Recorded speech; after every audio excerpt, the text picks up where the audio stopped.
Excuse me, sir. How are you, sir? Morning, guys. How you guys doing? Good, good. Just to introduce myself. My name is Leohang. I go around the country interviewing people and asking them what they do for a living. Yeah. Do you mind just telling us what you do for a living? Sure, I sell software, business applications. What do you do? I've got my own company You're a business owner. And what industry are you pursuing in business in? in game farming. Okay.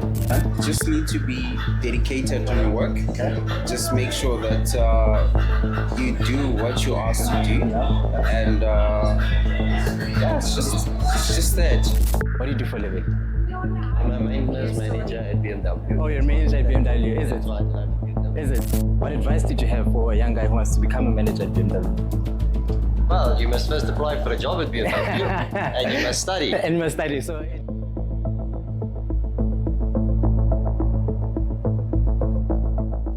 And what advice would you give for people that are trying to come up and, trying to make it, young guys like us, we're just trying to figure out how to get to that space because, that's just what we're trying to do. It's a difficult question. I know, because we're really trying to figure it out and, just trying to get advice from people who know and have been in the game. So what do you want to do though? So we're just going around asking people, and we actually started a channel where we actually go around the country, asking people how they made it, and we just felt like that would be fun for us to do. Yeah, you got to just search for the right opportunity. Okay. It's all about finding that opportunities. And how does someone find those opportunities? Because I feel like there's a lot of opportunities out there, but they're not presenting themselves to people as often as... But you got to get into the game. So if you want to, if you need to get into mining, you need to go and explore, like with a DME, see if there's opportunity. I see. So it's a matter of just going out there and finding those opportunities. You got to being go and proactive. look for them. They don't come to you. Yeah, and what impacts does influences of other people have on finding those opportunities? Well, again, it's always who you surround yourself with. I see. And if you surround yourself with somebody that's successful, 10 to 1, you're going to have an opportunity. Yeah. And I guess then maybe let me ask you a blunt question. How much money can someone that's in your game, can they expect to make? What's the most amount of money I think can you make? And you don't have to answer it, but... I can't. Yeah, of course, you can't give me It a... depends what game you're in. Okay.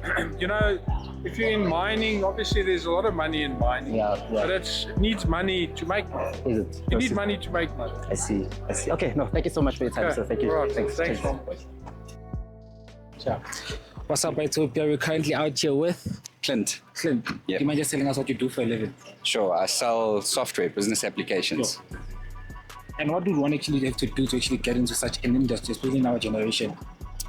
Look, there's a lot of graduate programs in the IT world. So my wife's also in the software industry. She started on a graduate program, came out of uni, started on the program. She's been with her software company now for 22 years. So there's definite opportunity to have a good long-term career and progress with it.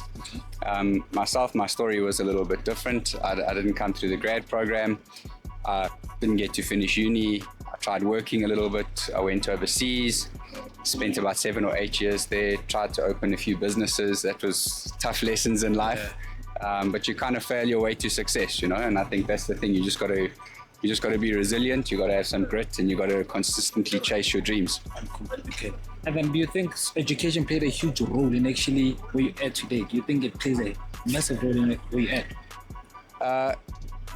Yes and no. So from a traditional education of school, grades, universities, etc., if I look at my wife, for example, her degree has got nothing to do with what she does today.